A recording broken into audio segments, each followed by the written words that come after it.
খোলা তারের মরণ ফাঁদ এই প্রথম তো নয়, এর আগেও একাধিক ঘটনা ঘটেছে। বারবার বহু বছর ধরে এই ঘটনাগুলো ঘটছে এবং তার মধ্যেও যদি আপনি একেবারে নির্দিষ্ট করে বইবাজার কলেজ স্ট্রিটে যান, ঢু মারেন, তাহলে সেখানে দেখবেন যে খোলা তারে রীতিমতো মাকড়সার জাল বোনা হয়েছে। রিপাবলিক বাংলার ক্যামেরা গিয়ে সেই ছবি ধরা পড়লো সেখানে, এবং এই ছবি দেখার পর একটাই প্রশ্ন, আর কত মৃত্যুর পর তারপর বন্ধ হবে এই খোলা তারের মরণ ফাঁদ?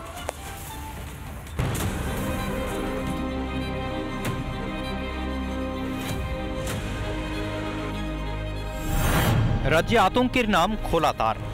মঙ্গলবার মৃত্যু মিছিলের পরও খোলা তারের জঙ্গল কলকাতা জুড়ে।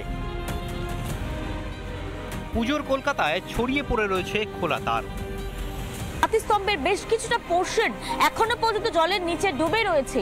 কি পাতিস্তম্ভগুলোর মধ্যেই জালে জঞ্জাল, একেবারে তারের জঞ্জাল হয়ে রয়েছে। এই তারের জঞ্জাল, এবং সেখান থেকেই একটা প্রশ্ন উঠছে যে যদি এই তার কোনো রকমে খুলে পুড়ে যায় জলের মধ্যে, তাহলে সেই জায়গা বিদ্যুৎস্পৃষ্ট হয়ে থাকে। অথচ হুঁশ নেই পুরসভার। খোলা তার যে শহরে মৃত্যু ফাঁদ তা বুধবার মেনেও নিয়েছেন খোদ মুখ্যমন্ত্রী। সবাইকে অনুরোধ করব ভারতী মিছিলে যারা প্যান্ডেলগুলো করছেন, ইলেকট্রিক লাইট এবং ইলেকট্রিকের তার কোথাও পড়ে আছে কিনা সেটা একটু নজর রাখুন। অনেক সময় জলের তলায় থাকলে মানুষ বুঝতে পারে না, সেগুলো একটু খেয়াল নেবেন।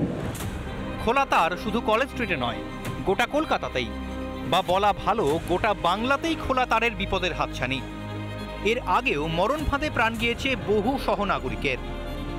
2025 সালের ফেব্রুয়ারি মাস মালদাহের বামনগোলায় মৃত যুবক। 2024 সালের অক্টোবরে ভবানীপুরে যুবকের মৃত্যু।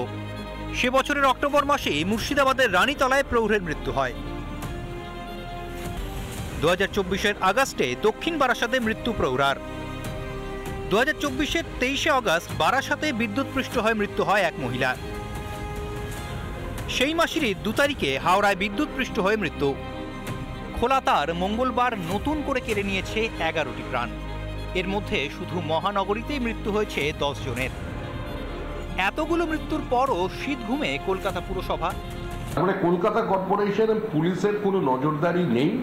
কলকাতা কর্পোরেশন এবং কলকাতা পুলিশ সম্পূর্ণভাবে ব্যর্থ যে কোথায় ইলেকট্রিকের খোলা তার আছে, এবং তার যে সর্বত্র এরকম ছড়িয়ে আছে। প্রাকৃতিক বিপর্যয় নয়, এই বিপর্যয় প্রশাসনিক বিপর্যয়। চলছে শাসন, হ্যাঁ খুব সুন্দর। 34 বছরও দেখলাম আর 15 বছরও দেখছি, একে পাল্টানো ছাড়া কোনো গতি নেই।